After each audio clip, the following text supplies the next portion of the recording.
É positivo. Sobre análise material é positivo mesmo.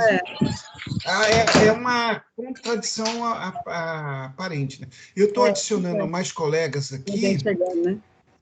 Bom dia, professor. Bom dia. Oi, Bom dia, pessoal que está entrando. Nós estamos em 5 aqui no grupo, no momento. Tá? Ana Amélia, Érica, Giovana e a Luma, que acabou de entrar.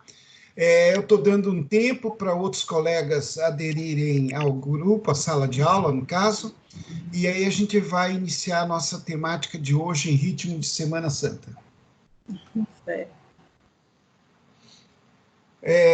Bom, pessoal, a gente está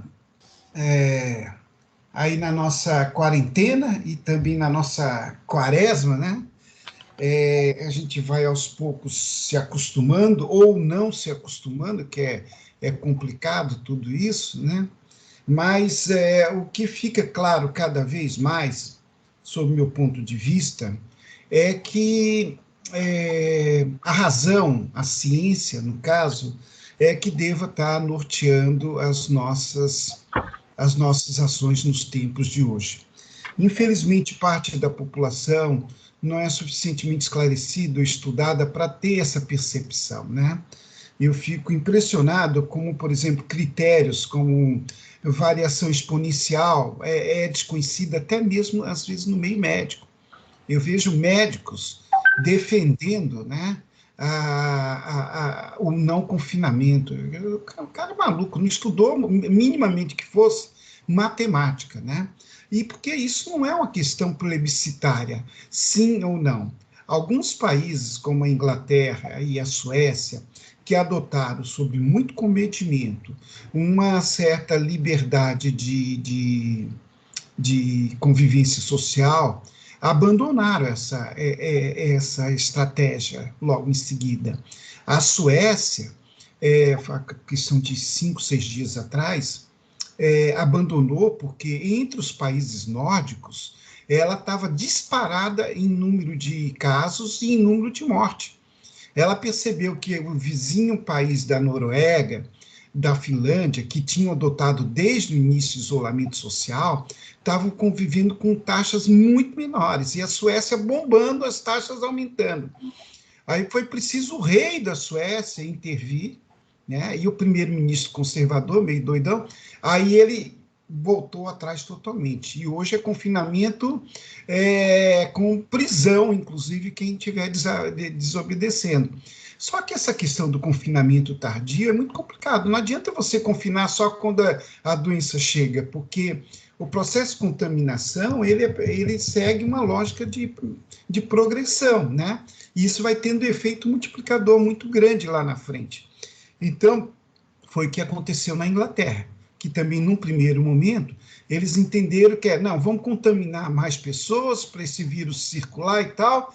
Aí eles foram, as entidades acadêmicas na Inglaterra contra, né? Oxford, Cambridge, os vários institutos e tudo, com uma ou outra voz solitária, mas a maioria esmagadora apontando, olha, é necessário isolamento tal. Resultado, em questão de uns 10 dias atrás, eles partiram para o isolamento radical, e o primeiro-ministro, que estava propagando tudo isso, está mal no hospital, ele próprio, né?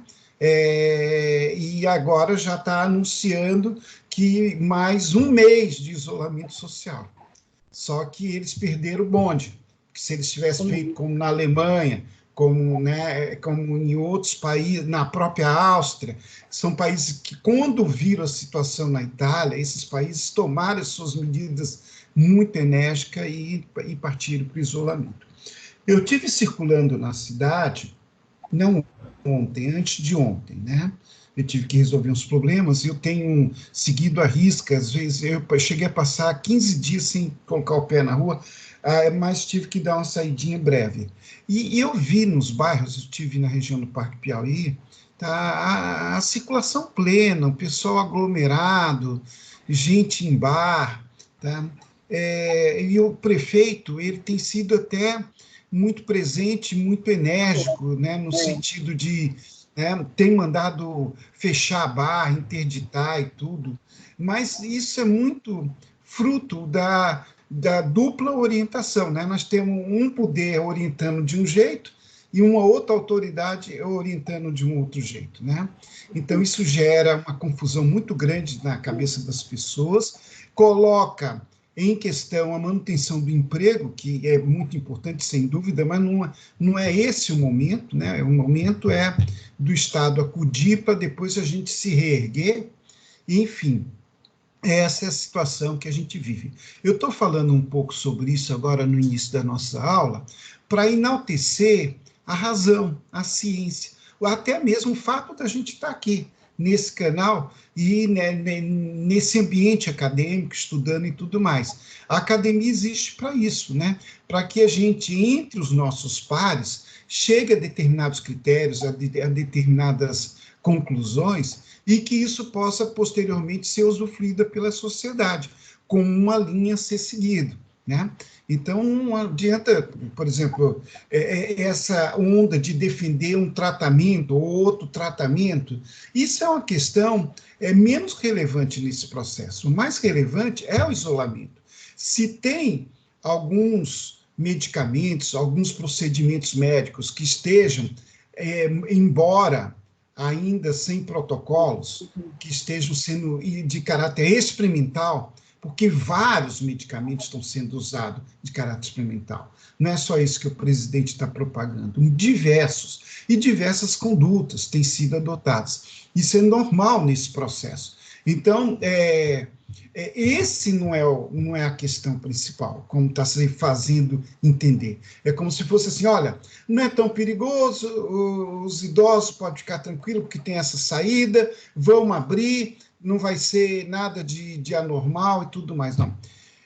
Esses medicamentos que estão sendo em uso, que estão sendo testados, nenhum deles está regido por um protocolo internacional consensual na comunidade científica que diga é a saída ou não é a saída. E muitos desses medicamentos têm efeitos colaterais muito danosos, que pode levar à morte por outros motivos que não seja exatamente o vírus em si.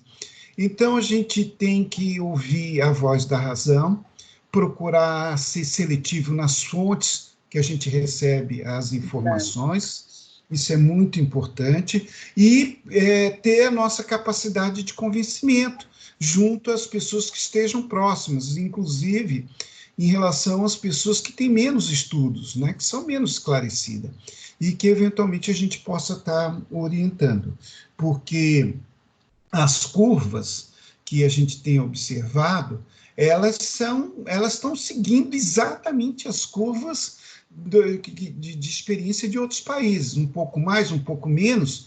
Eu acho que aqui no Brasil a gente conseguiu retardar um pouco, pode ser que o fator climático amenize um pouco a nossa situação, mas não vai resolver, porque vocês vejam bem que duas regiões quentes, Manaus e Fortaleza, estão hoje entre as regiões mais críticas da propagação do vírus. Então, o fator climático, eu acredito, sinceramente, que ele vai ter um certo atenuante aqui no nosso meio.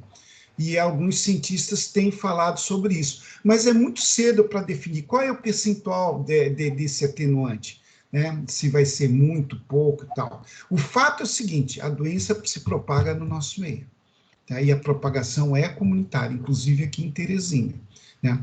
Nós temos 6 mortes, todavia tem 20 outras mortes que estão em processo de investigação, com todas as características de ter sido do coronas. Pode ser que uma ou outra dessas 20 não seja, tá? E a saturação dos nossos leitos de UTI já está beirando 80%, quer dizer, e nem chegamos ainda numa situação. O Piauí é o antepenúltimo estado, pelos números divulgados até então, em ocorrência de coronavírus per capita, né? É o antepenúltimo, quer dizer, nós estamos numa situação em tese confortável. Mas eu percebo que isso é muito fruto da não notificação, da não aplicação de teste, porque os testes aqui no nosso meio estão sendo muito escassos. Então, na verdade, é provável, não se pode afirmar categoricamente, que a doença esteja numa escala muito maior do que a gente presumivelmente esteja vendo. Né? Mas nós começamos bem cedo aqui o isolamento, né, professor? Até que foi bom isso. Foi bom, começamos cedo. Outra coisa, o nosso estado não é tão denso, né? O fator de densidade humana é muito importante. Como veja só, a área do nosso estado é igual aproximadamente à área do estado de São Paulo, né? Só que São Paulo tem 48 milhões de habitantes, nós temos 3 milhões e meio, quer dizer, é muito menos. Então, há uma certa tendência de dispersão demográfica. E isso é bom porque a propagação ela entra numa velocidade menor, né? Porque tem que vencer as distâncias, né? Mas, enfim, eu estou aproveitando esse tempinho que o pessoal está aderindo para fazer esses comentários, que isso tem muito a ver com o que a gente está estudando no momento e tem a ver com o nosso papel social, com o nosso papel social na comunidade, né?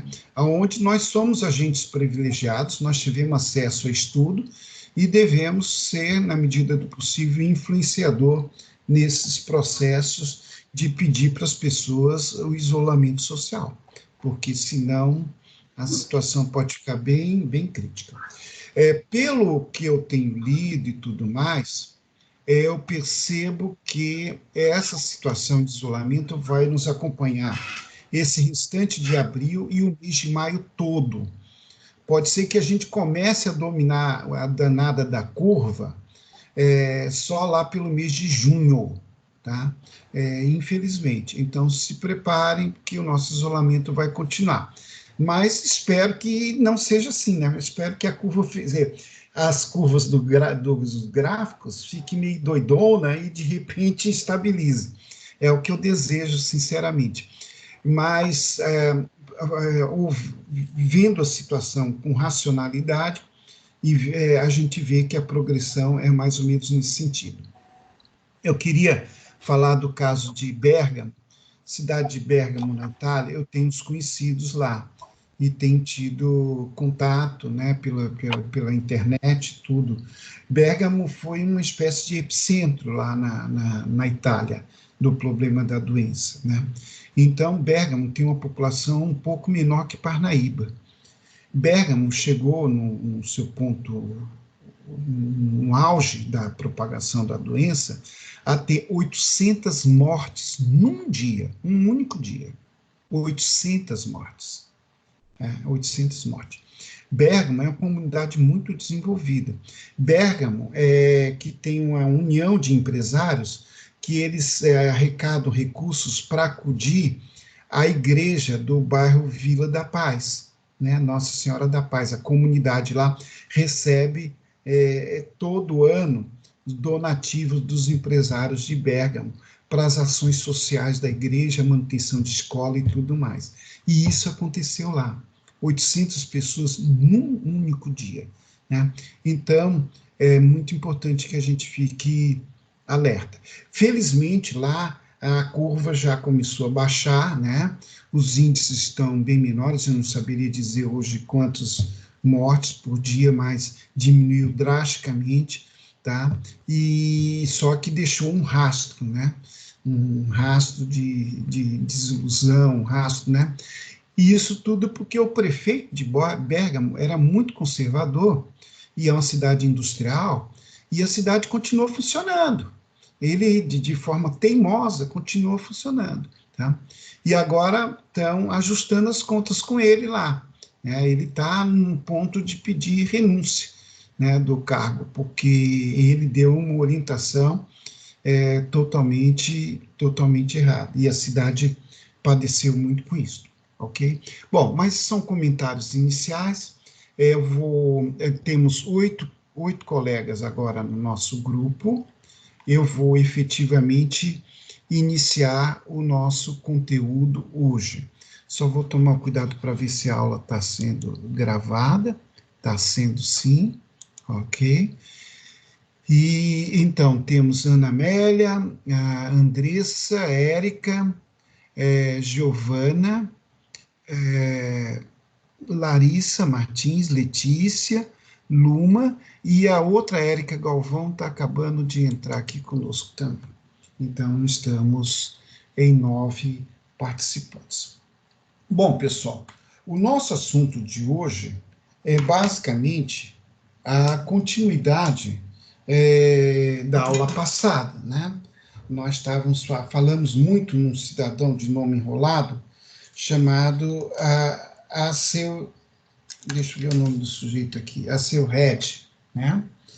E os critérios, né, dele em relação à questão da sustentabilidade urbana, tá certo? É um estudo que ele publicou no ano de 2009 sobre aplicação de critérios para a definição da sustentabilidade urbana. Hoje nós vamos falar desse mesmo assunto, a aula toda, mas vamos iniciar falando sobre a aplicação desses critérios pelo Estatuto da Cidade, no caso aqui do Brasil, tá certo? Bom, então eu vou falar um pouco sobre o Estatuto da Cidade, inicialmente, aí eu vou dar um tempo para o pessoal tirar as dúvidas, e depois eu vou prosseguir falando da metodologia do Acelred,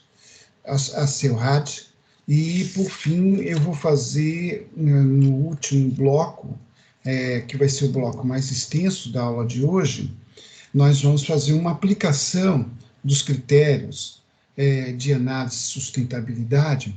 Eu vou chamar como exemplo um estudo feito por 2 professores da Universidade Federal de Campina Grande, né? Que é um modelo, né, de aplicação de critérios de sustentabilidade. E aí eu vou explicar. Eu escolhi esse estudo por conta de ser Nordeste, de estar um pouco mais próximo da nossa realidade. Bom, o Estatuto da Cidade, na verdade, nós já falamos sobre ele em aulas passadas, tá? Como ele está no programa desta disciplina, eu vou dedicar um tempo novamente à questão do Estatuto da Cidade, lembrando que entre o dia 13 e o dia 24, nós teremos uma avaliação, que é a segunda avaliação, é a nota oficial 1. Essa avaliação vai ser proposta pelo professor, né, por mim, tá? Tem um peso menor. Vocês sabem que a avaliação oficial 2, que vai ser baseada nesses conteúdos que nós estamos discorrendo aqui nas nossas aulas, vai acontecer mais para o final do semestre, tá? E tem uma pontuação maior, porque essa disciplina é uma DIB, tá certo? Ela não é uma disciplina modelo AMI, tá certo? Muito bem. A aula de hoje tem, portanto, duração de 2 tempos de 50 minutos, que vai dar, tipo, 1h40. Provavelmente a gente passe um pouco desse tempo. O Estatuto da Cidade, à luz da sustentabilidade, ele prescreve questões de 2 âmbitos, questões ambientais. Como eu disse na aula passada, quando se fala em sustentabilidade, as pessoas tendem a focar nos itens nos itens ambientais, a questão da ecologia, do meio ambiente, etc. E nós percebemos na aula passada, claramente, que a sustentabilidade ela é mais abrangente e que ela inclui questões socioeconômicas, questões culturais, e que tudo isso é muito relevante. Até porque o que prescreve a sustentabilidade em si? Qual a necessidade da gente se preocupar com esse tema, sustentabilidade? O foco é a durabilidade das condições efetivas de bem-estar, de condições de vida, né? E que isso possa ser preservado para as futuras gerações. Tá? Então, não adianta a gente pensar no momento presente, mas sim a gente tem que estar preocupado com as situações futuras.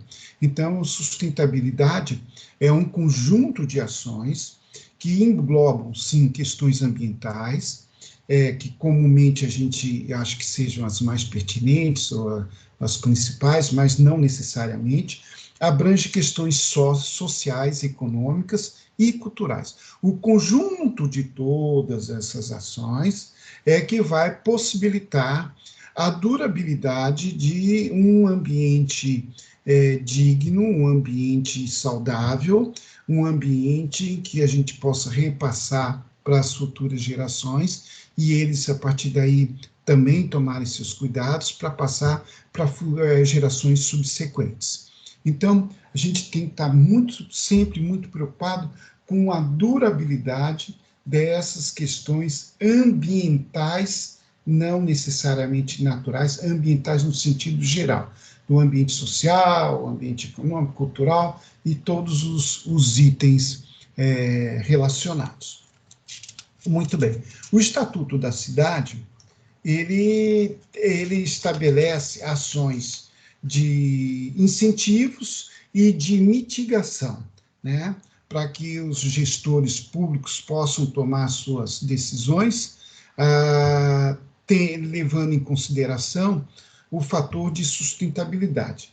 As ações de incentivos podem ser ações de incentivos fiscais, pode ser ações de incentivos para construir mais num local em detrimento de outro, incentivos para liberar determinadas atividades urbanas em algum local, incentivos para a área de transporte, de circulação, por exemplo, a questão do vale transporte para o estudante é uma ação de incentivo e assim por diante. Então, são vários instrumentos possíveis, são instrumentos de incentivos monetários, mas também de incentivos regulatórios, né, de incentivos de posturas, de incentivos de diversas ordens. E tem também as ações de mitigação. As ações de mitigação são ações assim, olha, nós não podemos acabar com um problema, por exemplo, o carro, tá? Eu não posso chegar e estabelecer uma lei aqui em Teresina, é proibido circular carro individual, automotivo individual, ou então é proibido circular carro na Avenida Frei Serafim. O impacto ainda seria muito grande, ainda não está na hora. Pode ser que a gente venha gradativamente chegar numa condição que a gente tenha transporte coletivo adequado e outras condições para tomar uma decisão tão radical como esta. Então, as ações de mitigação são ações em que a gente vai graduando as proibições, graduando as indicações de restrição para que a gente esteja focado numa condição futura mitigada, menos ruim, né? Então, esses tipos de ações vão possibilitar que os gestores possam ir administrando a situação, tá? E buscando os parâmetros de sustentabilidade. Isso está no conteúdo do Estatuto da Cidade. O que seria o Estatuto da Cidade? Tá?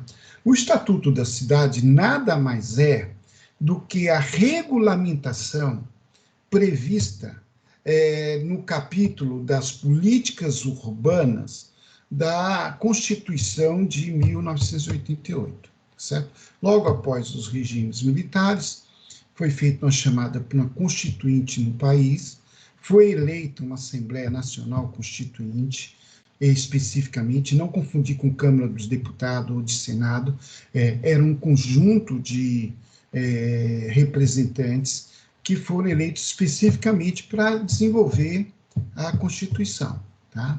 E essa Constituição foi elaborada, aprovada, sancionada, e na Constituição nós tínhamos um capítulo dedicado a políticas urbanas. Na Constituição em si, esse capítulo era muito generalista. Ele dava apenas alguns breves indicadores, né?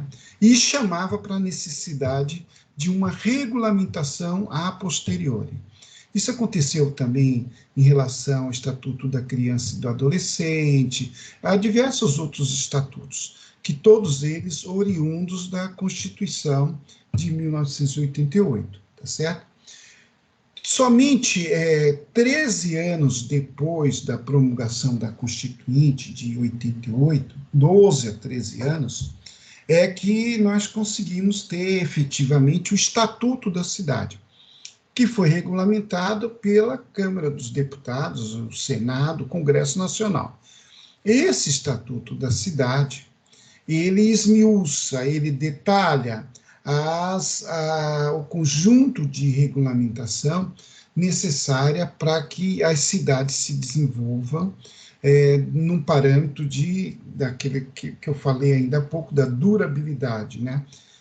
Da condição de vida humana digna nos meios urbanos. Os meios urbanos, é bom sempre chamar a atenção, como são meios de densidade muito alta, mora muita gente num só local, são meios mais difíceis de você ter controle político, social, etc., porque são meios onde se impõe a necessidade de um conjunto de regulamentação para que a gente venha ter uma situação de bem-estar social, né? Se isso assim não for feito, né, a gente vai ter um caos na nossa convivência dentro das cidades. Um dos preceitos principais do Estatuto da Cidade, que norteou, orientou o Estatuto da Cidade, é a regulação da propriedade privada pelo poder público. A cidade ela é formada por um território que tem espaços públicos, as ruas, os passeios, as praças, os parques, etc., mas a maior parte do espaço é de propriedade privada, né? Então, quando se trata de propriedade privada, vem à tona aquela ideia de que, bom, se eu sou dono do meu terreno, eu faço o que quiser do meu terreno, porque o terreno é meu, de direito, né?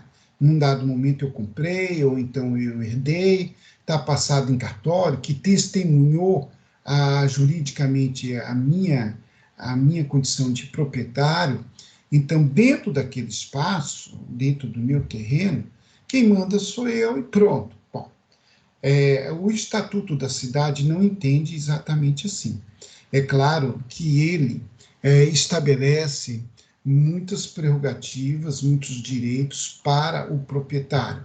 O proprietário tem uma certa condição de liberdade, mas o Estatuto da Cidade norteia suas ações pela função social da propriedade.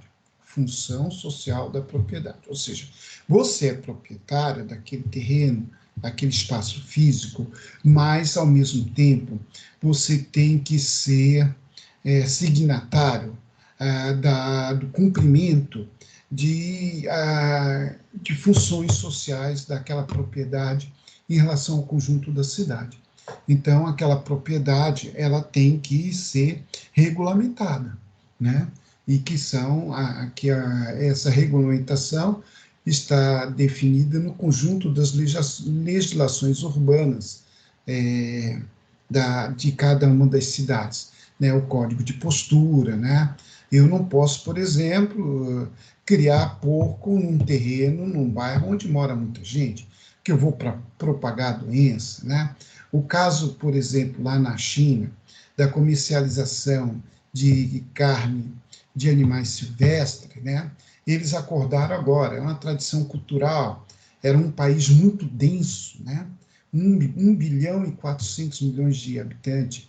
Então, eles tinham que recorrer a todo tipo de fonte de alimentação para sobreviver. Então, eles tinham uma cultura do consumo de animais silvestres, né? E até eu disse aqui, não sei se foi nessa turma, que no nosso país, por fatores culturais, na região amazônica, e até mesmo aqui no Nordeste, a gente consome também muitos animais silvestres, né? O tatu aqui no Piauí tem sido uma fonte contínua de problemas de saúde. Determinados tipos de doenças são propagadas a partir da carne do tatu. Muito consumido na terra da Luma, por exemplo, né?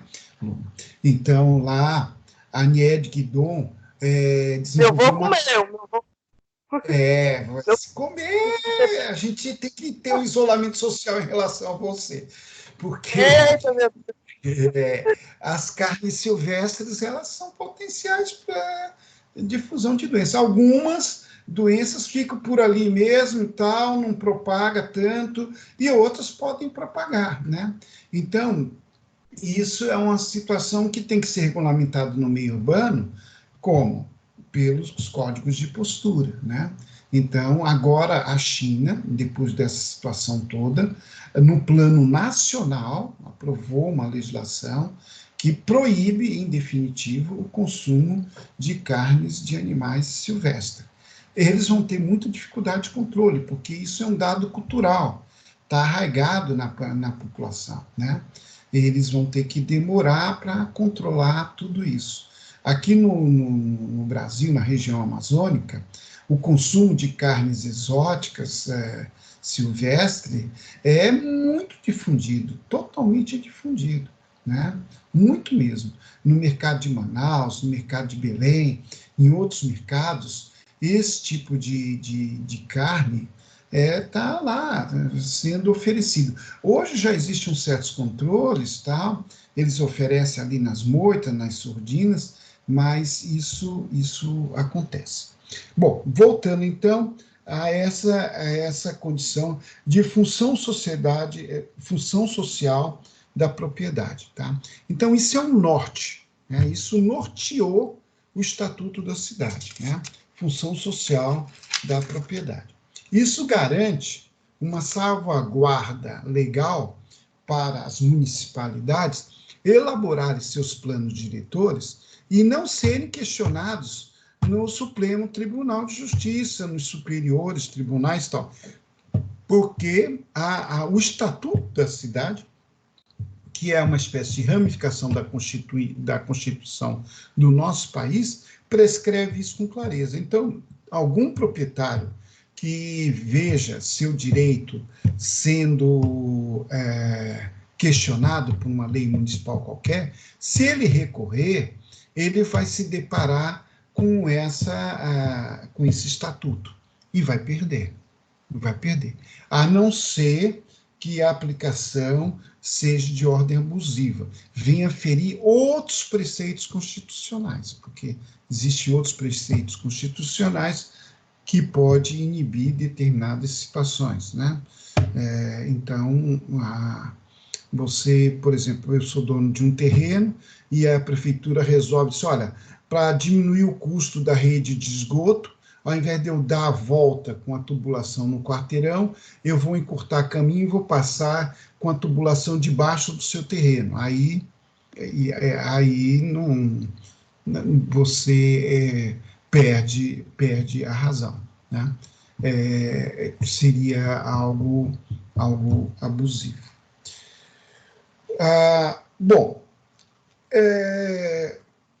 o Estatuto da Cidade estabelece como direito das pessoas, dos moradores, né, dos cidadãos, vários itens. E eu chamo atenção para dois em especial, que é o direito à moradia e o direito ao ambiente ecológico equilibrado, tá?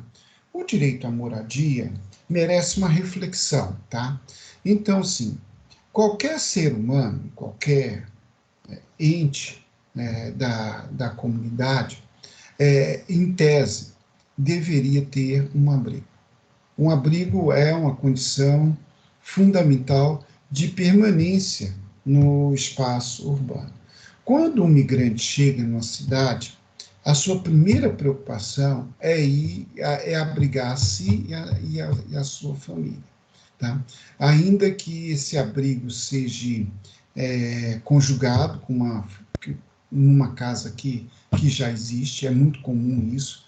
A pessoa chega do interior e vai morar com um parente ou com um conhecido até ter a sua própria condição de ter sua moradia, né? Ou então vai improvisar uma moradia, geralmente em locais inapropriados, em locais onde a comunidade não está dando muito atenção, às margens de uma ferrovia, na beira de uma lagoa, que é um espaço público, às vezes até debaixo de um viaduto, ou então invadindo um terreno que esteja desocupado. Então, essas situações todas mostram uma necessidade premente desse grupo social básico da sociedade, dessa célula, que é a família, de ter um abrigo. Sem um abrigo, você não está em condições de ir em busca de um emprego, dos meninos irem frequentar uma escola, tudo enquanto. Né? O abrigo é a função principal. Então, a moradia, como está especificado no Estatuto da Cidade, a moradia é de fundamental importância. Muitas pessoas nas nossas comunidades, elas não têm recursos para prover sua própria moradia, né? Porque são desempregados, recém-chegados do espaço rural, tá? Então, é necessário que o Estado desenvolva ações no sentido de facilitar o acesso a essa moradia, que pode acontecer de dois modos, né? Ou melhorando uma moradia que já existe, que gera em condições precárias, né, para dar o mínimo de dignidade a essa moradia pré-existente, ou provendo uma moradia nova em programas sociais, né? Nos dois casos, é importante lembrar que a Constituição considera que o espaço privado, espaço de um lote, ele não pode, o poder público não pode aplicar o dinheiro do seu orçamento em favor do Zé ou da Maria que tenha necessidade de uma moradia. E essa moradia é de natureza privada. Então, ela não comporta a aplicação de recursos públicos diretamente. O poder público não pode chegar pura e simplesmente e pegar dinheiro do orçamento e construir uma casa para o José, ou melhorar a casa de Maria. Tá? Não pode, pura e simplesmente. Tá? Em condições de desastres, etc., tal, num processo de reconstrução, que é uma situação de natureza de emergência, como a que a gente está vivendo no momento, aí ele poderia, né? Nesses casos, né? Nesses casos. Mas, em outras situações, a moradia dos conjuntos habitacionais, dos programas de melhoria habitacional, são feitos através de programas de empréstimos de longo prazo e, via de regra, subsidiados, tá certo? Então, a pessoa vai pagar um determinado montante, que geralmente é pouco, tá? Às vezes pode ter um tempo de carência, né? Só começa a pagar 2 ou 3 anos depois que tem a moradia, o tempo necessário para que ele possa se ambientar na cidade, encontrar um emprego, se for um migrante, tá? Etc. Existem várias condições facilitadoras aí, mas em todos os casos é sempre bom lembrar que o espaço da moradia em si é um espaço privado, não é um espaço público. E que a gente não pode, pura e simplesmente, pegar o orçamento de uma prefeitura e sair construindo casa e dando as casas. Pode, sim, criar um fundo de moradia com orçamento público, né? E esse fundo ser realimentado pelo pagamento das prestações, ainda que sejam prestações módicas, que sejam prestações de médio e longo prazo de resgate. Mas é necessário que a gente tenha essa compreensão. O ambiente ecológico equilibrado, né, já demanda ações mais coletivas, né? Porque a moradia não é só o espaço do lote e a casa em si, mas a moradia ela está inserida num contexto urbano onde eu vou precisar de uma rede de abastecimento d'água, vou precisar de uma rede de esgoto, de vias públicas, etc. Todos esses quesitos que eu estou falando, de infraestrutura e de infraestrutura social, escola, creche, etc., Tudo isso aí, sim, o poder público, seja municipal, estadual, federal, pode investir diretamente, tá? Porque normalmente se estabelece que num conjunto habitacional, em média, 35% do custo, 40%, por aí assim, é da construção das casas. Os outros 60% dos custos é de implantação de vias públicas, de ruas, de rede de energia elétrica, de rede de abastecimento d'água, implantação de praça, de escola, de unidade de saúde, de creche. Somando todos esses custos, vai dar mais ou menos 60% do custo geral de um conjunto habitacional. Tá? Então, o morador, ele, em tese, vai arcar com os custos que estão dentro do seu lote, a moradia em si. Mas todos esses outros serviços demandam investimento público, né? O Estatuto da Cidade estabelece com clareza isso, né? E na busca de um ambiente ecológico equilibrado, porque, por exemplo, se eu não tenho água, é claro que naquela comunidade que não tem água, nós vamos ter um desequilíbrio na ocorrência de epidemias, né? Vai ser uma comunidade mais doente, né? Se eu não tenho ruas pavimentadas, eu vou ter poeira, vou ter lama, vou ter um desequilíbrio ecológico. Se eu não tenho um parque, eu não vou ter um equilíbrio de áreas verdes próxima da minha moradia, e assim por diante. Então, a busca de um ambiente ecológico equilibrado é fundamental importância. Isso é prescrito no Estatuto da Cidade com muita clareza. Então, eu tenho necessidade de moradia. Para isso, temos ações de mitigação e ações de incentivos, para que se alcance essa moradia. Porque uma comunidade que todos têm moradia digna, né, ela, no coletivo, vai ser uma comunidade mais saudável, em tese até mais feliz, porque todos moram numa condição de moradia mais digna. Da onde eu estou no momento da moradia que eu estou, eu vejo ao longe uma comunidade mais humilde e as pessoas todas nas portas das suas casas, né? Eu fico pensando, bom, aí é um misto de um dado cultural, ainda muito remanescente das cidades do interior, como ponto de encontro e tudo mais, mas também uma questão de moradia. Eu tive observando que o lote dessas casas são lotes pequenininhos e tal, e o domínio do telhado é quase que na extensão do lote todo. As áreas de folga praticamente não existem, as áreas de respiro, né? O quintal, uma lateral, um corredor lateral, ou mesmo o próprio jardim na entrada, muito raramente elas têm, porque são espaços tão pequenos e às vezes convive uma, duas, três famílias. Então, na verdade, o espaço da rua é uma extensão da casa. Então, muitas vezes, né, e isso é um problema de moradia que gera um desequilíbrio, né? Porque num momento como este, está todo mundo na rua, menino convive com menino do vizinho, que vai para um lado, que vai com o outro, convive com a avó, convive com o avô, com tudo mais, alguma gripe que pega e sai propagando em todo mundo, né? Essa é uma situação de desequilíbrio que a gente vive hoje aqui, porque muitas das nossas moradias são precárias, são muito densas, mora muita gente num só espaço e não tem espaço de respiro, então isso possibilita essas deformações que eu estou falando, ok? Bom, outro quesito do Estatuto da Cidade, muito importante, entre outros, né, porque são vários, tá? Eu estou comentando aqueles quesitos que eu considero mais relevantes, está a obrigatoriedade da elaboração do plano diretor. Não de qualquer plano diretor, mas de um plano diretor dito participativo. Tá dito lá, participativo.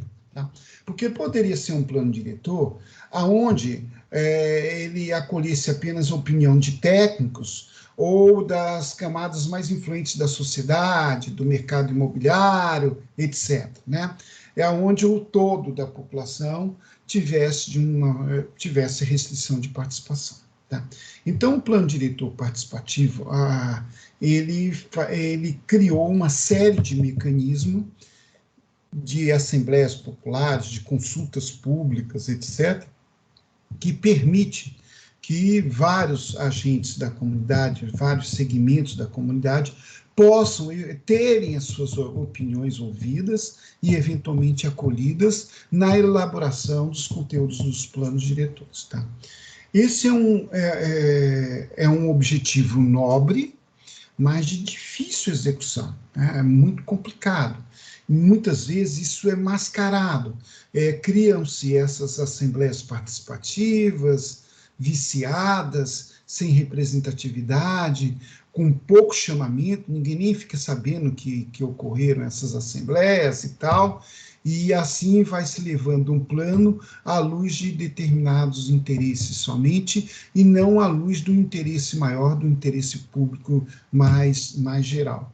Então, isso é um dos maiores problemas que se tem na elaboração de um plano diretor. É um problema, eu julgo, muito sério, porque como fazer com que o cidadão comum possa opinar num plano diretor? Não é fácil, porque o cidadão comum, ele trabalha, ele tem a sua rotina de vida, ele chega em casa cansado muitas vezes, ou ele tem os compromissos dentro da sua própria casa, tem as contas para pagar, tem a convivência familiar, tem demandas sociais, comunitárias, frequentar uma igreja, isso, aquilo. Então, a vida das pessoas, elas seguem numa agenda muito complexa, numa agenda muito particular de cada caso, de cada situação.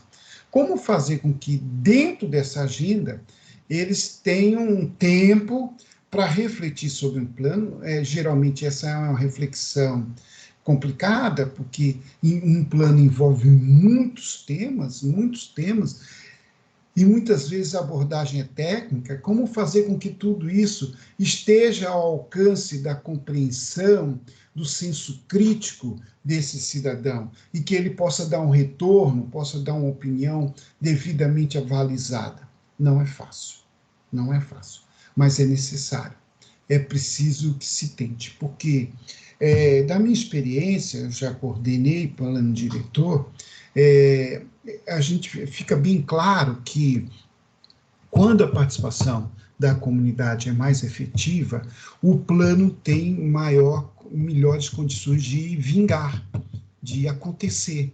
Porque o maior fiscal não é o fiscal da prefeitura, o maior fiscal de um plano diretor é o processo de conscientização da própria comunidade. Uma comunidade consciente do que um plano diretor venha prescrever em relação à qualidade ambiental da sua comunidade, a sustentabilidade, né? Porque esse termo sustentabilidade, ele sintetiza tudo isso, né? Então, o melhor modo é fazer com que o cidadão tenha consciência, pelo menos dos quesitos básicos, né? Que um plano diretor emana, né? E nem sempre isso acontece. Quando não acontece, o plano diretor, ele fica à mercê de muitas outras influências a posteriores, inclusive. Porque um plano diretor, ele pode ser emendado depois na Câmara dos Vereadores, num determinado percentual de voto. Então, uma lei emanada de um plano diretor, ela pode sofrer alteração a qualquer momento. E isso é que acontece continuamente. Isso é que vai desmerecendo a ação do plano diretor, muitas vezes. Porque o plano diretor nasce com objetivos muito nobres, com preceitos bem estabelecidos, bem racionais, à luz das necessidades daquela comunidade, mas, na continuação, na implantação, ele vai sofrer influências do mercado, notadamente do mercado imobiliário, de outros interesses, às vezes de interesses políticos, não só econômicos, toda sorte de interesses que se vejam contrariados na redação do plano inicial, depois eles vão tentar agir e vão, muitas vezes, de forma muito sutil, sem muito alarde, aí há uma proposição de um determinado vereador, ele compõe uma aliança e tal, e termina aprovando na Câmara situações esdrúxulas e que vai danificar o plano diretor. Por isso é que os planos diretores, de um modo geral, têm uma imagem, em geral, muito negativa, porque eles não conseguem acontecer, né?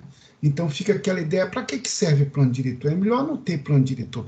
Pô, mas se não tiver plano diretor, vai ter o quê? Como é que você vai regular a legislação urbana, minimamente que seja, tá?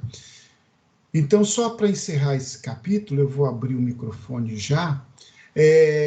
Tudo isso que nós estamos vivendo, essa desgraceira toda, vai passar muito por esse processo de reflexão nos planos diretores.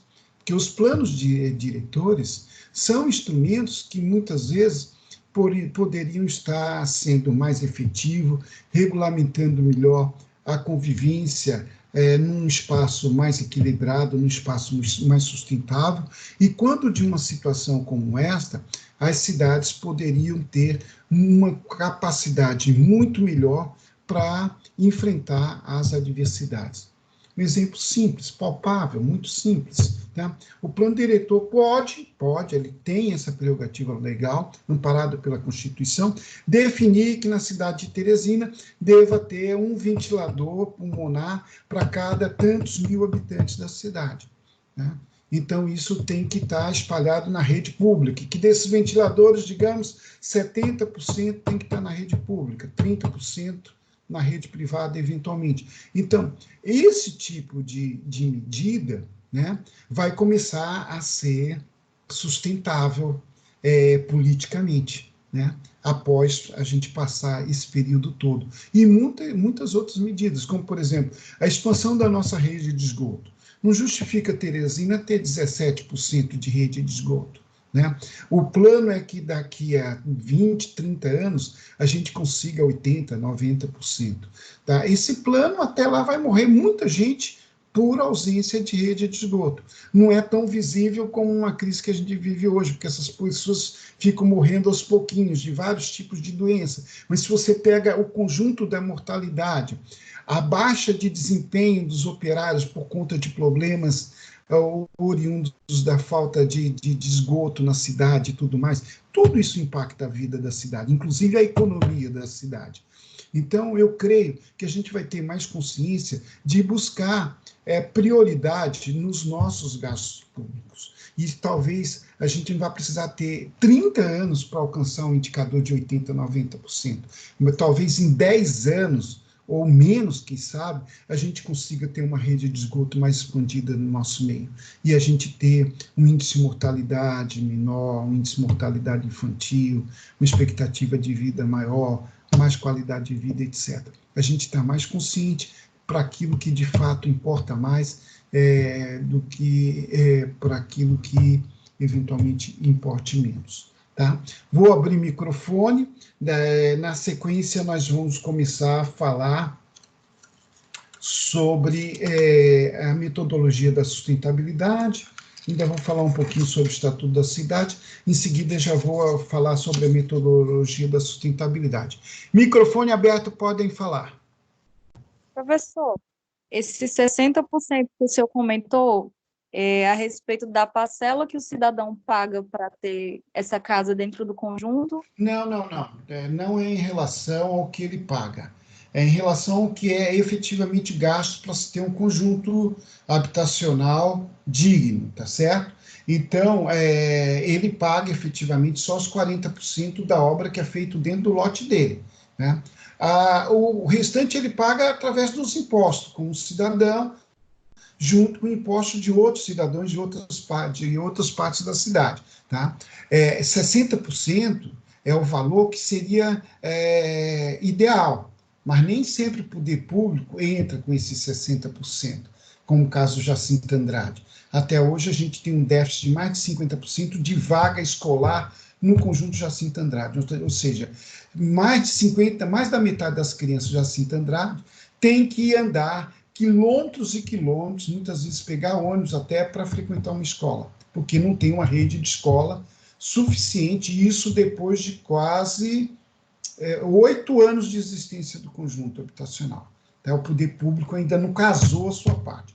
Então, efetivamente, não, na prestação que a pessoa paga, não está embutido rede de água, de esgoto, nada disso. Está embutido, sim, a construção da casa. Agora, quando a gente paga a conta de água, a conta de luz, e outros serviços que são operados por concessões públicas, indiretamente e a longo prazo a gente paga isso. Porque no valor da conta de água, no valor da conta de luz, está a amortização de investimentos que aquela empresa tenha feito. Então, quando ele implanta uma rede de água, tá, ele gastou X. Esse X, aos poucos, é deduzido dentro das contas de água, dentro das contas de luz. Ele não deixa de pagar, mas não é formalmente na prestação da casa. É por outros instrumentos. Mais pergunta?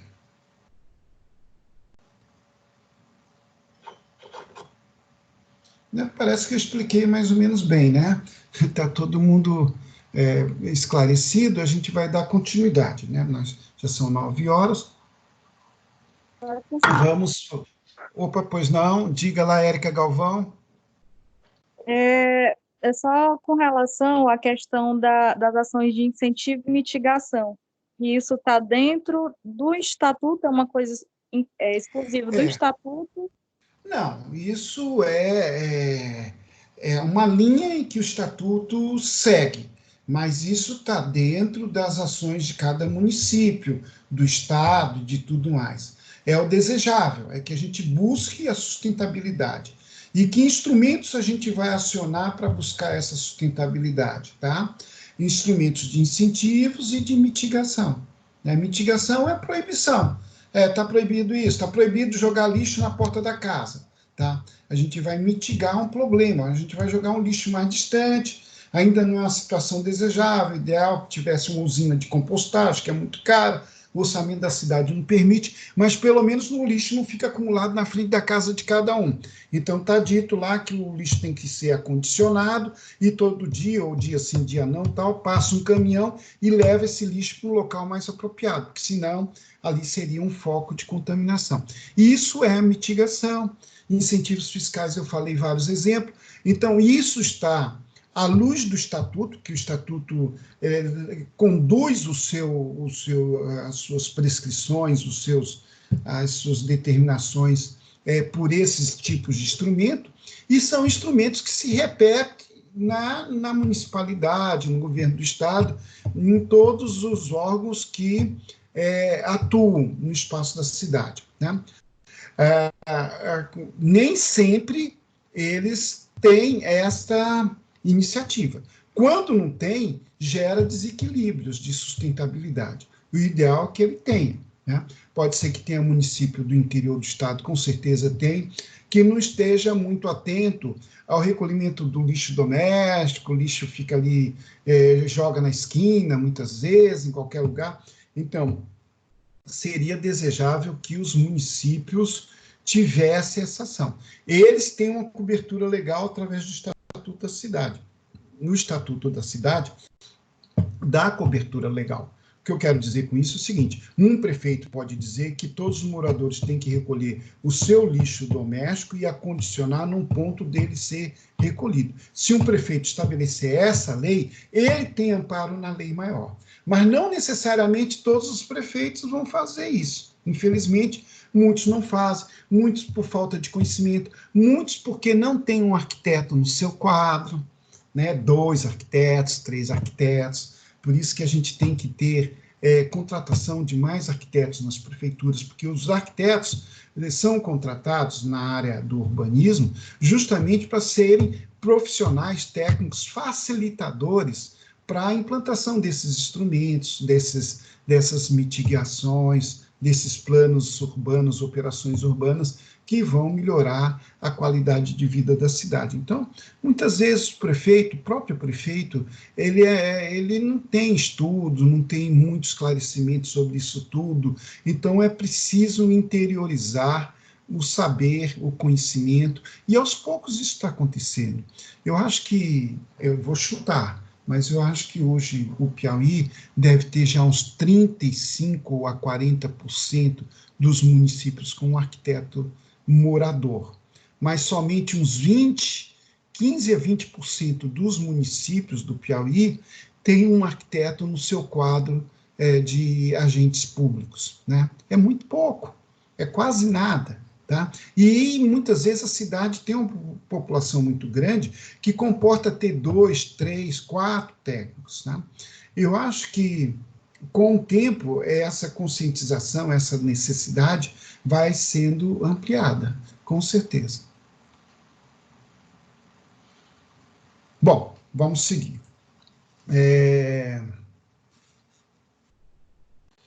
Então, falando um pouco mais sobre o Estatuto da Cidade, o Estatuto da Cidade tem vários capítulos, diretrizes gerais, instrumentos de política urbana, que são esses que eu acabei de falar, de instrumentos de mitigação, de incentivos e tudo, o plano diretor, que nós comentamos aqui, e a gestão democrática da cidade, que são determinados cuidados que o Estatuto da Cidade prescreve para que o prefeito não seja autoridade única dentro do seu município, nem só a Câmara dos Vereadores, mas que haja um processo consultivo, que a população possa participar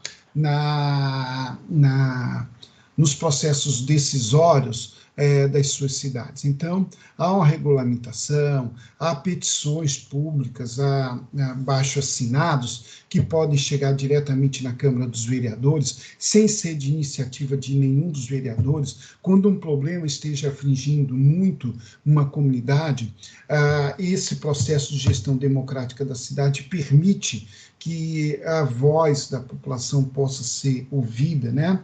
Enfim, o Estatuto da Cidade é formado por conjunto de todas essas ações que vão dar sustentabilidade às ações dos prefeitos, pelo menos os prefeitos ditos bem intencionados, né? É porque a gente tem, por exemplo, muito plano diretor de gaveta. Aqui no Piauí tem vários. Então, são planos diretor que, se eu pegar um plano diretor de uma cidade e pegar de outra cidade, é o mesmo plano. Um foi copiado do outro. Tá? Só para formalizar que existe o plano e para ter acesso a linhas de financiamento, a determinadas verbas do governo que exige que tenha um plano diretor, esse tipo de situação, né? Então, há muita falta de esclarecimento sobre isso tudo. Por exemplo, a própria palavra plano diretor é desconhecida pela esmagadora maioria da população, mesmo numa cidade como Teresina. O que é um plano diretor? Né? Se eu fizer essa pergunta em Curitiba, plano diretor em Curitiba, eu acredito que o percentual da população que saiba minimamente que seja um plano diretor seja muito, muito, muito maior do que aqui em Teresina. Se eu perguntar para um cidadão comum, o que é um plano diretor? Você já ouviu falar em plano diretor? A maioria não vai saber o que é, nunca ouviu falar, coisa do gênero, tá?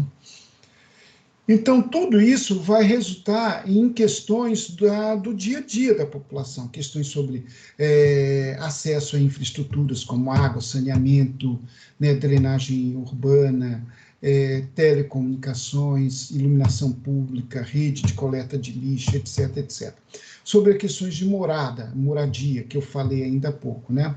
Construções de nova moradia ou melhoria das moradias já existentes, né? E as questões de mobilidade, né, transporte público coletivo, circulação de pedestres, circulação de bicicleta, etc, etc. Tá? Então, são questões efetivas que vão ser impactados, que são impactados pelo que prescreve o Estatuto da Cidade. Quando o Estatuto da Cidade foi lançado também cartilhas, vídeos educativos, tá? Eu vou ver se eu consigo postar alguma coisa nesse sentido para vocês. Eu tenho na minha biblioteca essas cartilhas e tudo mais, que eu mostraria normalmente em sala de aula. Quero ver se eu encontro um modo de mostrar para vocês, porque isso tudo foi lançado como instrumentos para difundir junto à população esses conceitos. O que é o Estatuto da Cidade? Morar na cidade, o morador da cidade está amparado por essa legislação que tenta mitigar, regularizar, incentivar instrumentos para uma melhor qualidade de vida na cidade, para que se consiga os preceitos de sustentabilidade. Vamos agora falar um pouco sobre a metodologia de sustentabilidade, análise urbana, do ACEORAD. Né, ACEORAD. Lembrando que tudo isso que nós estamos falando corresponde à unidade 2, seção 2. Unidade 2, seção 2, tá? Depois eu vou para a unidade 3, né? A unidade 3 é o meio do curso, né? Vai ser exatamente o meio do curso. Por isso que está chegando a hora da gente ter um trabalho de avaliação para a nota oficial 1. No final dessa aula, eu vou falar sobre esse trabalho, mas eu vou mandar no grupo, por escrito, o que eu vou querer exatamente esse trabalho. Naturalmente, vai ser um trabalho individual, por força das circunstâncias, e que vocês vão ter que postar até o dia 20 de abril. Até o dia 20 de abril, todos vocês vão ter que postar para que eu tenha tempo de 3 dias, porque meu prazo máximo de baixar a nota é do dia 23 para o dia 24 de abril, para que eu tenha 3 dias para poder corrigir, né? Porque são muitos alunos, tem muito trabalho para ler, tá? Então, eu vou dar esse prazo de, no máximo, até o dia 20. Estou até estendendo o prazo, eu sei de professores que os prazos são mais curtos, mas eu estou sendo um pouco generoso. Bom, análise urbana. O ACEORAD, o que ele propõe objetivamente? Ele propõe um modelo de análise de indicadores urbanos que permita chegar a uma condição adequada de sustentabilidade num determinado meio urbano, tá? Quando eu digo num determinado meio urbano, eu estou querendo dizer, efetivamente, que isso pode variar de uma cidade para outra. Até no comecinho da aula, eu estava comentando com a Ana Amélia sobre isso. Por exemplo, esses critérios de análise, né, modelo de análise, que é um modelo, né, ele tem que mudar de uma cidade para outra. É impossível você estabelecer um modelo único e ir para todas as cidades. É muito complicado. Então, uma cidade que fica num deserto do Saara, ou de Atacama, qualquer deserto que seja, no modelo, o fator água, acesso à água, vai ter um peso muito grande, porque é uma cidade que tem esses recursos muito escassos, né? Aí, se eu pego uma outra cidade na região amazônica, tá? que as cidades vivam cercadas por água, tá? Esse fator de acesso à água já vai ser relativizado. Ele é importante. É importante, por exemplo, ter acesso à água tratada, mas a fonte da água em si já não vai ser tão relevante, não vai pesar tanto, vai pesar outros itens. É isso que eu quero dizer, que esse não é um modelo engessado, ele não poderia ser engessado. Esse é um modelo relativizado. Cada comunidade, Teresina, ou cada conjunto de comunidades que estejam numa mesma região, que tenha mais ou menos os mesmos fatores socioeconômicos, a mesma condição climática e tal, ela pode adotar um modelo entre si, né? Se eu for rebater isso no Nordeste, por exemplo, conjunto das grandes cidades que estão no litoral, Recife, Salvador, Fortaleza, Natal, Maceió, etc., elas poderiam ter seu próprio modelo, porque esse modelo vai ter um impacto muito grande do meio ambiente marinho, das praias, do fator de turismo e uma série de outros aspectos.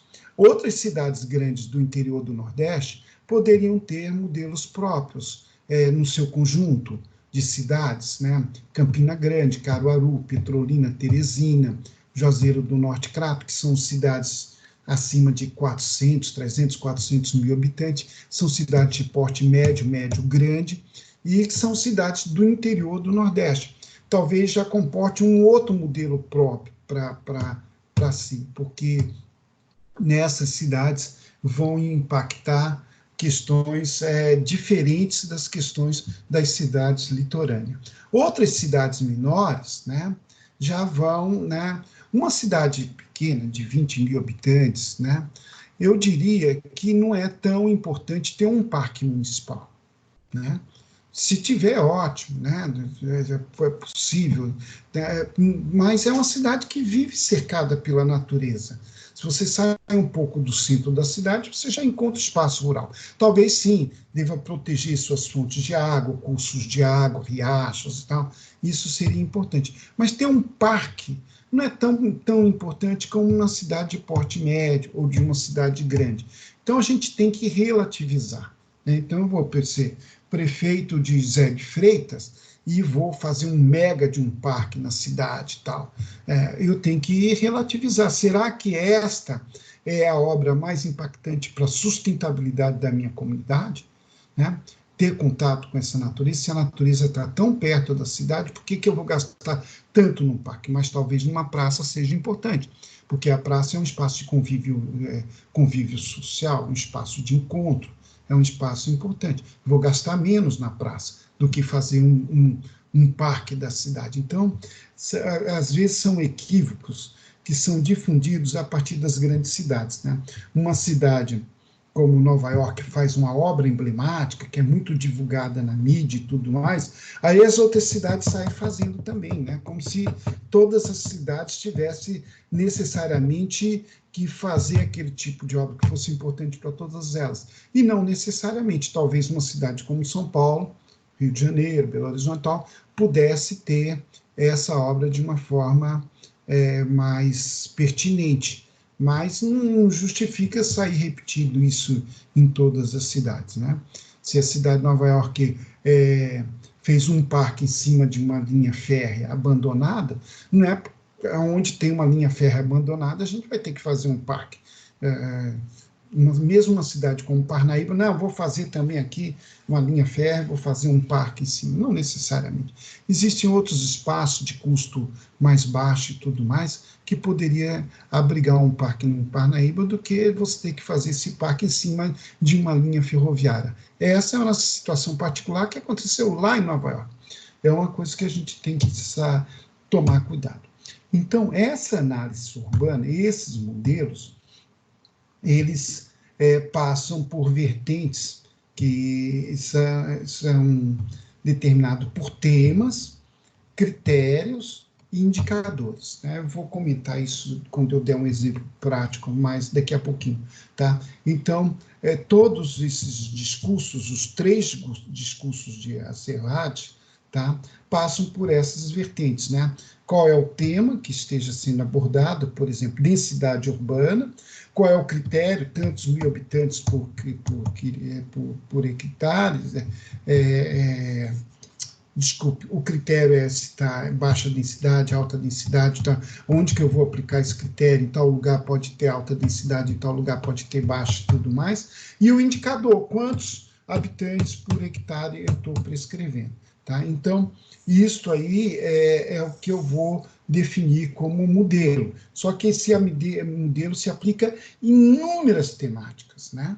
Inúmeras temáticas. Em modelos mais simples, para as cidades menores, esses temas podem ser bastante reduzidos. A gente estabelecer só aqueles temas que sejam mais pertinentes mesmo. Em cidades maiores, mais complexas, as temáticas vão obedecer muitos outros critérios, né? Então, a gente tem que fazer aí uma relativização da aplicação desses modelos, né? essas matrizes, ou discursos, vertentes de discurso, que nós já falamos do Al-Serhati, são 3, e a gente não pode esquecer deles, são muito importantes. Eu já falei na aula passada e volto a repetir hoje, tá? O material, que é a representação técnico-material da cidade. O material é as condições para a gente sobreviver, comida, água e energia. Então, são condições materiais e de energia que o homem tem necessidade para vender, né? Que a Serhati deixa bem claro, tá? Eu não posso ter um discurso de sustentabilidade sem levar em consideração os aspectos de economia urbana, tá? Eu não posso. Então, eu não posso proibir, por exemplo, pura e simplesmente que o caminhão circule no centro da cidade, porque esses caminhões é que vão abastecer o comércio local, esses caminhões que vão distribuir alimento no supermercado, etc. Mas eu posso regulamentar, eu posso mitigar, né? Eu posso dizer, olha, no horário de maior volume de tráfego, entre, digamos, 7 horas da manhã e 10 horas da manhã e no final da tarde, é proibido entrar caminhão para abastecimento na área central. Em outros horários está permitido. Tá? Então, isso aí é uma mitigação que vai levar em consideração a representação técnico-material da cidade. É um acesso à mercadoria, material.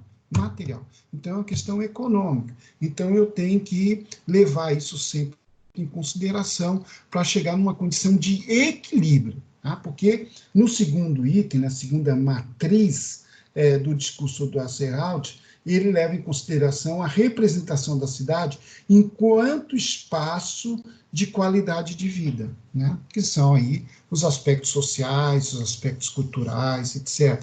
Então, neste caso, nós vamos ter que perseguir as questões de qualidade de vida, né? Então, no comecinho da aula, conversando com a Ana Amélia, a gente até estava falando do problema do critério, por exemplo, tarifa de energia elétrica. Tá? À luz do primeiro critério, da primeira matriz, que é a matriz material, se eu tiver esse valor da prestação da luz, o valor médio, for alto, isso vai dizer que eu estou tendo uma certa abundância de oferta de energia na cidade. Se a luz, se essa conta for muito baixa, o que quer dizer? Quer dizer que eu tenho um mercado de baixa oferta, porque esse produto está num custo muito baixo, em média, tá certo? Então, sobre a questão da representação material, a conta de luz ter um valor médio alto é um indicativo de dinâmica econômica, né? Agora, esse mesmo fator pode ser lido à luz da representação do espaço sobre qualidade de vida. Por exemplo, eu posso mensurar quantas casas na comunidade estão ligadas à rede de energia elétrica. Tá? Se for 90%, é um índice mais ou menos alto. Se for 100%, ótimo, então é um fator positivo. Então, quanto mais casa ligada na rede de energia elétrica, maior é esse indicador no que diz respeito à qualidade de vida. Ou seja, o mesmo tema, energia elétrica, ele pode ser lido de 2 modos, entendeu? Então, com dois critérios. Ele pode aparecer no modelo do Serhati desses 2 modos, sem problema nenhum, tá certo? Então, a terceira matriz, a segunda matriz, é a matriz social, tá certo? Da qualidade de vida, que influenciam inúmeros fatores: patrimônio cultural, acesso à creche, acesso ao hospital, né, transporte coletivo, tudo isso impacta na qualidade de vida dos cidadãos de uma cidade, né? E o primeiro item é a questão material, né? Energia, né? Abastecimento, as atividades econômicas, indústria, produto interno bruto, né, a riqueza, a distribuição de riqueza na cidade, etc. O terceiro item, que é a representação da cidade enquanto espaço de legitimação das políticas urbanas. Tá? Esse item pode ser resumido com a seguinte palavra: políticas públicas, gestão pública. São as ações meio que vão viabilizar o primeiro item e o segundo item. Né? Então, é uma questão meio. O primeiro item é uma questão fim, o segundo item é uma questão fim. O primeiro item é o item material, é o item econômico. O segundo item é o item social, né? Também é uma questão fim. O item 3 é a representação da cidade enquanto políticas urbanas, as políticas públicas, é uma ação meio. Ele vai viabilizar, vai ser um meio necessário para que a representação material da cidade e a representação social da cidade aconteça. Sem ele, não é possível que os outros dois efetivamente aconteçam, né? Porque é através das políticas públicas, como no caso aqui do Brasil, o Estatuto da Cidade e o conjunto da legislação urbana de cada municipalidade, sem isto, a gente não vai conseguir ter um disciplinamento, ter uma regulação da condição de produção material e produção social da cidade. E é o equilíbrio disso tudo que vai nos dar uma cidade sustentável, né? A gente ter o critério de sustentabilidade. Tá? Eu vou dar um espaço de comentário aqui e vou chamar o exemplo de um estudo de Campina Grande sobre esse modelo. Está lá na internet, depois vocês podem, cada qual, fazer a consulta em si, tá certo? Dúvidas nesse bloco?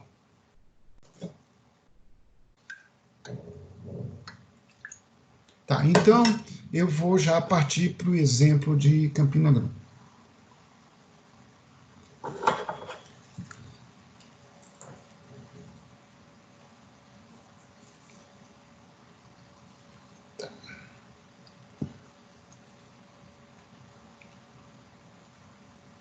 Bom, esse estudo dos professores de Campina Grande, né, que é o professor Gessinaldo Cândido e Maria de Fátima Martins, são os autores desse estudo. Eles propõem um modelo, tá, de avaliação de sustentabilidade, tá, à luz do trabalho da Serraldi, tá certo? Então, nesse trabalho, eles criaram uma série de tabelas, tá? Essas tabelas vão invocar temas e indicadores, e essa relação de sustentabilidade, ora negativa, ora positiva. Eu vou ler aqui alguns quadros alguns itens de quadro, para que vocês tenham uma ideia. São muitos itens, muitos numerosos, que eles consideram relevante num processo de avaliação, tá certo? O tema 1, racionalidade ecoenergética, a dimensão do tema 1, tá? Então, eles propõem o consumo de energia e de combustível para manter o funcionamento da cidade. Aí eles levam em consideração número de vezes que o cliente ficou sem energia ao ano, tá? Quanto mais vezes ele ficou sem energia, mais negativo. É um indicador, é isso que eu digo. Na verdade, essas tabelas, elas podem derivar equações matemáticas, tá? Todos esses indicadores, eles podem serem transformados num ponto lá da equação e com um determinado peso. Algum indicador pode ter um peso menor, pode ter um peso maior. Por isso que eu digo que sempre essa adequação da busca da sustentabilidade, ela é própria de cada cidade. E as cidades, como um todo, deveriam buscar os seus pontos de equilíbrio e buscarem a sua aplicabilidade do ACELRAD. Então, o tema é consumo de energia e de combustível para manter o funcionamento da cidade. O critério: uma cidade terá redução do consumo de energia e gasolina quando utilizar adequadamente seus recursos disponíveis. Quer dizer, isso é o que eles vão perseguir. Então, tenha número de vezes que faltou energia, número de horas que o cliente ficou sem energia durante o ano. Que é uma coisa é o número de interrupções, outra coisa é o tempo que durou essas interrupções acumulativamente. Duração em horas da maior interrupção de energia no período. E isso vai impactar muito. Digamos que, no meio dessa confusão toda que a gente está vivendo, existe uma pane na linha de transmissão elétrica para Teresina e a cidade toda passa 2 dias sem energia elétrica. O caos. O caos no hospital, né, nos hospitais, que tem geradores, os geradores aguentam um certo tempo de funcionamento, depois começa a ter problema. O impacto negativo, psicológico, no confinamento das pessoas nas suas casas e tudo mais. Então, isso é um impacto muito grande. Então, que tudo bem que se a gente conviva com interrupção de energia elétrica, mas que ela não pode ser muito longa. Aqui em Teresina, em alguns bairros, acontece de já ter tido interrupção de 2 dias de energia elétrica. Não é uma coisa tão absurda, não. Infelizmente, acontece. Né? E assim por diante. Consumo de per capita de diesel, consumo per capita de gasolina, consumo per capita de álcool, né? E aí vai. O segundo tema, consumo de água para manter funcionamento da cidade. Qual é o critério? Uma cidade terá redução do consumo de água quando utilizar adequadamente a água disponível. Esse é o critério. Então, quais são os itens invocados? Consumo per capita de água, metros cúbicos de água por habitante. Quanto mais consumo, mais negativo. Teresina, por exemplo, tem esse índice bem negativo. A gente tem um consumo de água por habitante muito grande. Em parte, isso é explicado pela condição do nosso clima quente. Tá? Então, mais uma vez, eu digo que há necessidade de relativização. Por exemplo, o nosso não pode ter um indicador universal. Eu não posso me guiar, por exemplo, o consumo de água per capita de Estocolmo, na Suécia, ter os mesmos indicadores de avaliação que o consumo de água per capita de Teresina. Porque como o nosso clima é muito quente, a gente toma banho 2, 3 vezes por dia. Tá? O morador lá de Estocolmo, às vezes, toma um banho a cada 2 ou 3 dias. Tá? Nós suamos muito, tá? Então a gente tem que lavar roupa mais vezes. Lá eles suam menos, então tem que vai usar a máquina de lavar roupa muito menos vezes. Então tudo tem que ser relativizado. Tá? Aí aqui outros itens. Perda na distribuição de águas. Participação das economias residenciais de água. Se a gente tem nas casas um sistema de recolhimento, por exemplo, de águas de chuva, se isso o reuso da água economizada, etc. Então, tem muitos itens, eu não estou lendo todos, eu estou lendo só alguns para exemplificar. Tema 3, tudo isso dentro do bloco de ecoenergia, tá? Tema 3 é pressão técnica urbana das populações das atividades do espaço urbano. Né? Uma cidade terá menor pressão técnica quanto menor for a pressão demográfica, industrial, automotiva e das construções. Então, pressão demográfica, que é o crescimento populacional, se a cidade está crescendo com uma prole muito grande, isso é negativo. Pressão industrial, número de empresas para cada 1.000 habitantes. Pressão automotiva, que é a quantidade de automóveis por habitante, e assim por diante. Tudo isso impacta no fator energético. Tá? Essa demografia, a gente vai ter várias análises dela. Aqui é a pressão demográfica do crescimento populacional. Se eu for considerar a pressão, a densidade de habitante dentro da área urbana, eu já vou ter um outro parâmetro de análise, já é outro critério. E assim por diante. Tá? Aí eu tenho um outro quadro aqui, que é a admissão da racionalidade ecoenergética, né? Produção e destino dos resíduos na cidade. né? Quantidade de resíduo sólido por domicílio, quantidade, que esse é um índice negativo, quanto maior, mais negativo, quantidade de resíduos sólidos, entulhos per capita, que também é negativo. Isso impacta muito, por exemplo, a indústria da construção civil. Isso é uma mensuração que é muito feita nos canteiros de obra. Quanto mais o canteiro de obra produz entulho, tá, mais negativo é. A gente está utilizando esses materiais de forma não racional, ou seja, chega carradas e carradas de areia, de cimento, de brita no canteiro de obra, e no final, boa parte desses materiais são jogados fora. Então, quanto menos resíduos, tá, mais a indústria limpa, mais a gente está contribuindo para a racionalidade ecoenergética daquela construção. Então, quanto mais resíduo, mais negativo. E assim por diante.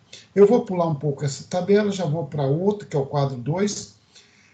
Temas e critérios de indicadores de dimensão do metabolismo urbano. Metabolismo urbano, que é relativo ao equilíbrio ecológico do ecossistema urbano para suportar as pressões do consumo e das atividades urbanas. Vamos tentar ser mais explícito. Déficit ecológico, déficit das áreas de conservação do município. Tá? Então, se o município tem algum percentual de conservação ecológica na sua área total, né, qual é esse percentual? Tá? Se esse déficit for, quanto maior for o déficit, mais negativo. Quanto menor o déficit, mais positivo. Pegada ecológica do município. Mede-se a área necessária para suportar os impactos causados pela atividade humana. Tá? Então, positivo. Quanto mais a área de preservação necessária para diminuir o impacto da agressão da atividade humana, melhor. Exemplo concreto, aqui no caso de Teresina, as margens do rio Puti.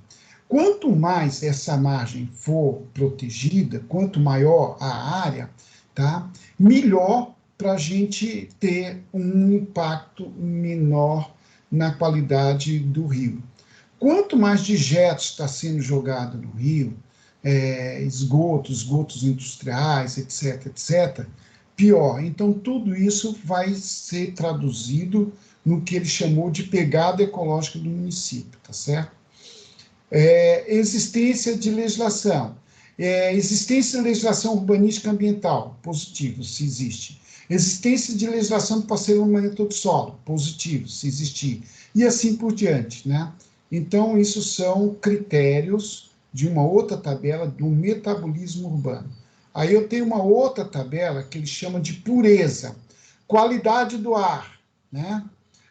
Qualidade das águas em relação à presença do cloro residual, turbinês, cloriformes totais, que são um critério. Uma cidade terá melhor qualidade de água quanto mais adequada for o seu metabolismo. Tudo isso, pessoal, é regulado. Um tema, um critério e um indicador. Aí os indicadores saem. Taxa de conformidade de amostra para aferição de cloro residual da água que chega na sua casa, tá? Proporção de amostra de cloro residual dentro do padrão de qualidade. A gente pode estar bebendo a água, a troco dessa água ser potável, com muito cloro. Aí o efeito é o contrário. Então, o tratamento da água normalmente é feito com cloro, mas tem que ser feito com um certo comedimento. Se esse cloro tiver em excesso, ele vai gerar dano à saúde. Então, tudo isso tem que ser aferido. Proporção de amostra de cloro residual dentro do padrão de qualidade, que é isso que eu acabei de falar. E assim vai uma série de outras taxas, né? Essas taxas, às vezes, o seu indicador é positivo, às vezes, o seu indicador é negativo. Implicações sanitárias nas condições de vida e de saúde da população. Uma cidade terá menos implicações sanitárias quanto menores forem as emissões subtânicas tóxicas que causam doenças e óbitos. Aí ele vai analisar a quantidade de óbitos por doenças infecciosas parasitárias para cada 1.000 habitantes, quantidade de óbito de doenças endocrínicas, nutricionais e metabólicas para cada 1.000 habitantes, e assim por diante. São vários e vários critérios, tá? Esse é um estudo que foca a condição ideal de se buscar esse modelo de análise, né? Nem sempre isso é possível, nem sempre o município vai conseguir regular todos esses indicadores. Muitas vezes não se tem nem como chegar a esse indicador, a esse dado, tá certo? Mas por isso que eu insisto, cada cidade vai buscar, dentro das suas condições de possibilidade, estar regulando esses fatores. Teresina, por exemplo, já teria, sim, condições, com um ou outro aspecto questionável aqui, de regular todos esses fatores, né? O quadro 4 é sobre cidadania, participação eleitoral. Uma cidade terá participação eleitoral quanto maior for o comparecimento da população nas eleições e representação equitativa dos cargos por gêneros. Aí, os indicadores. Proporção de eleitores que compareceram na última eleição. Percentual de mulheres eleitas na última eleição municipal. Vocês veem que eles vão buscar a questão da participação da mulher, que, sabidamente, nós temos uma representação muito pequena das mulheres no âmbito das câmaras dos vereadores, do Congresso Nacional, entre prefeitos e tudo mais. Então, eles consideram que isso aqui deva ser positivo. Quanto maior o percentual de mulheres na vida pública, é mais positivo no nosso quadro de critério, né? E assim por diante. Aí aqui ele vai falar da existência de plano diretor participativo, existência de movimentos culturais atuantes, movimentos comunitários atuantes, e assim por diante. Aí depois tem um outro item, que é a dimensão do patrimônio, né? Aí ele vai falar do patrimônio natural, do patrimônio histórico-cultural, da integridade do patrimônio, se o patrimônio está bem zelado, não está bem zelado. Tudo isso vai ser traduzido em vários indicadores, e essa relação do indicador pode ser positiva ou negativa. Dimensão eficiência, né? Que é uma cidade terá melhor desenvolvimento municipal quanto melhor for o seu desempenho de educação, saúde, emprego e renda. Então, a gente tem um índice geral, que é muito utilizado nas cidades brasileiras, que é o índice Firjan de desenvolvimento municipal, né? A Federação das Indústrias do Rio de Janeiro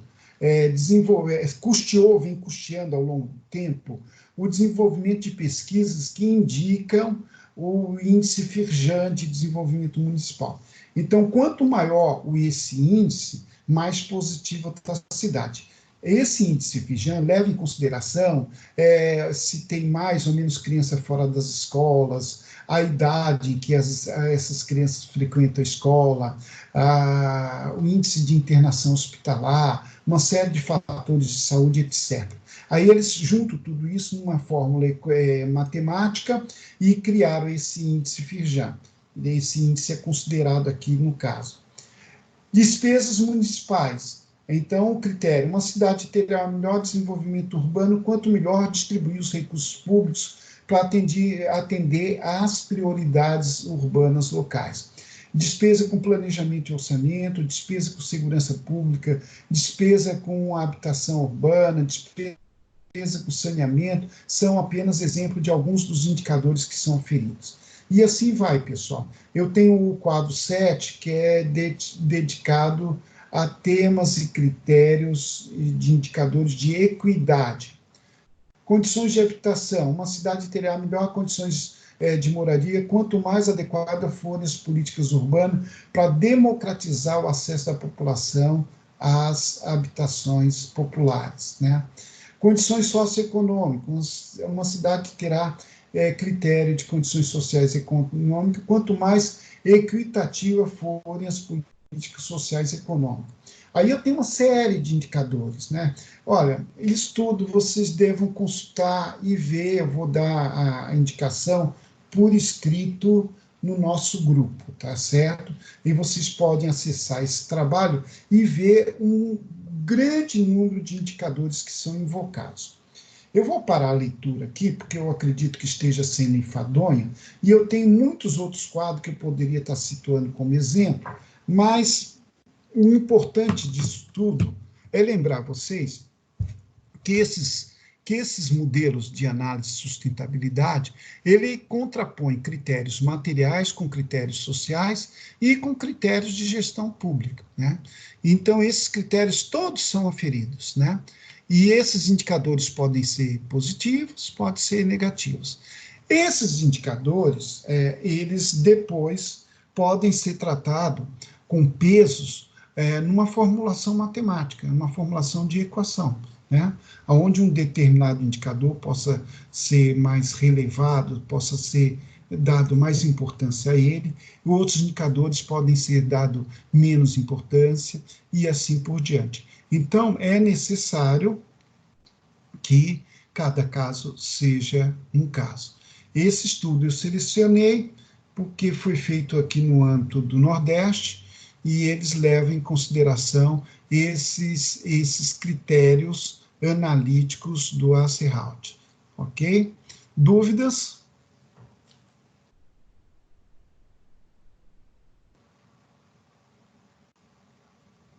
Bom, para terminar o nosso encontro de hoje, nós já estamos avançando no horário, eu vou falar sobre o trabalho que eu vou pedir para vocês, tá certo? O trabalho que vocês... Diga, Ana Amélia abriu o microfone. Não, depois eu falo. Tá bom. Então, o trabalho tem como objetivo a gente ensaiar esses itens que nós estamos vendo aqui nas nossas últimas aulas, tá certo? Então, eu vou pegar o seguinte, eu vou pegar Miguel Alves, novamente, como parâmetro, é uma cidade não muito grande, tá certo? E vou pedir que vocês elenquem itens positivos ou negativos de Miguel Alves no que diz respeito à sustentabilidade, tá?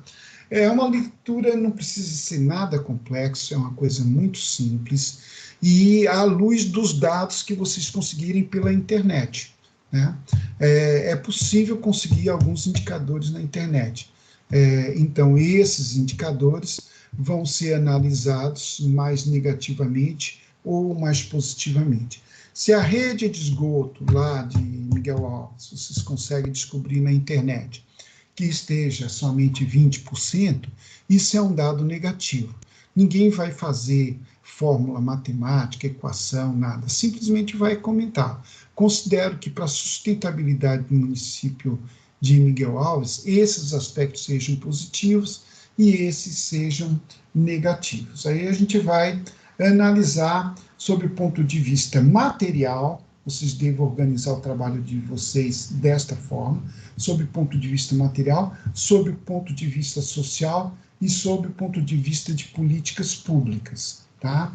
Então, vocês vão, sobre cada um desses aspectos, fazer análise de indicadores que vocês venham a encontrar na rede, na internet. É individual, não é, professor? Individual. O trabalho é individual. Ei, Paulo. Oi, diga, Ana Amélia. Não, então a gente vai fazer, como o rapaz de Campina Grande fez ali, né, de fazer um quadro, pode fazer como aquele tema, critério e indicador, da mesma forma, acompanhando de acordo com o modelo do Axelrod. Isso, Olha, Ana Amélia,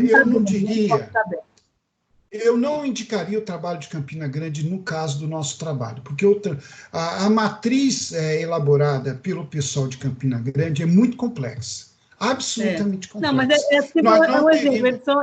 É naquele rumo, mas muito mais simples. É naquele rumo mais simples, tá? Por isso que eu estou propondo em dividir, a grosso modo, em 3 capítulos. Material, sustentabilidade material, sustentabilidade social e sustentabilidade política pública. Se a gente for pegar o trabalho de Campina Grande, ele tem 9 quadros. Então, aí você vai se adequar a cada um daqueles quadros, vai tornar muito complexa a análise, e nós não vamos encontrar na internet esses dados todos. Longe disso, vamos encontrar muito pouca coisa.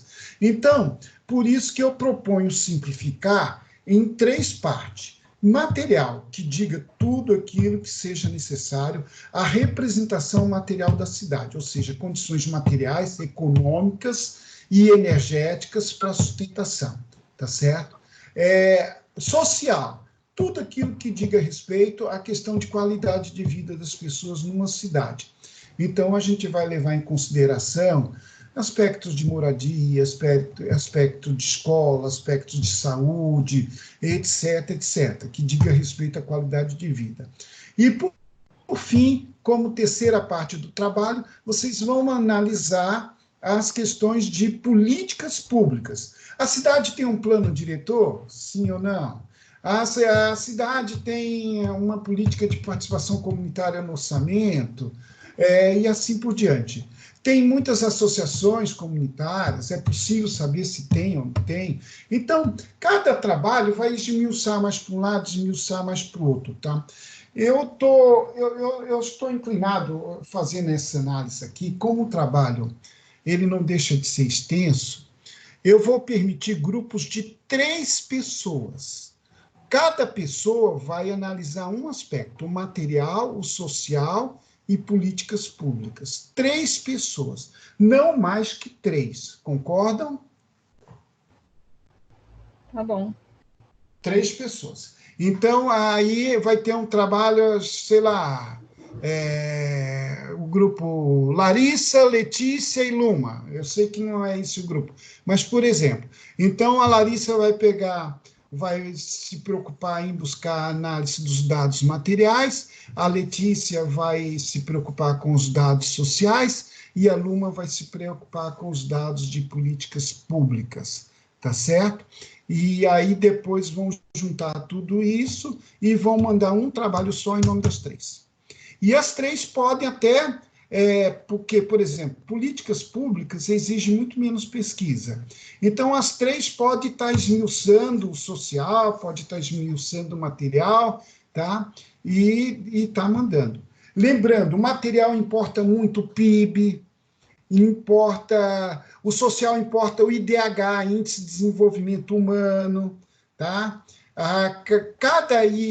O PIB, por exemplo, se o PIB está entre os maiores do estado, se está mediano, se está baixo. Então, se está baixo, ele vai ser um fator negativo, se está mediano, vai ser um fator mediano, e assim por diante. Vocês vão fazer uns comentários bem breves de cada um desses indicadores, tá? Índice de analfabetismo, por exemplo, Então, está aberto, não existe um critério único. Cada um vai buscar os indicadores que for possível recolher pela internet. O prazo está razoável, hoje é dia 9, eu estou pedindo isso para o dia 20, vocês têm, portanto, 12 dias, né? E está todo mundo confinado, né? Não tem muita outra coisa para ver a não ser novela, série, etc. Então, dá para fazer o trabalho direitinho. Dúvidas? Trabalho de casa, Grupo, professor. Eu sou que estou passando menos trabalho. Com certeza, eu sou que estou passando menos trabalho. Consequentemente, eu vou me dar no direito de ser o mais exigente. Não, professor. Tá. Muito bem. Encerrando. Diga, grupo, Luma. então vai explicar lá no grupo. Vocês vão no grupo dizer quem vão ser os grupos. Só pode 3. Não adianta chorar para fazer com 4. Eu só vou aceitar com 3. Se virem, tá? E alguém que queira fazer só pode, alguém que queira fazer em dupla também pode, não tem problema. A cidade é Miguel Alves, tá? Eu vou abrir a cidade.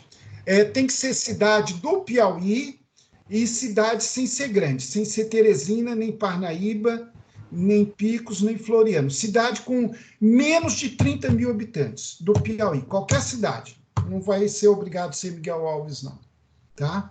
Qualquer cidade do Piauí com até 30 mil habitantes, tá? E não pode ser com menos de 15 mil habitantes.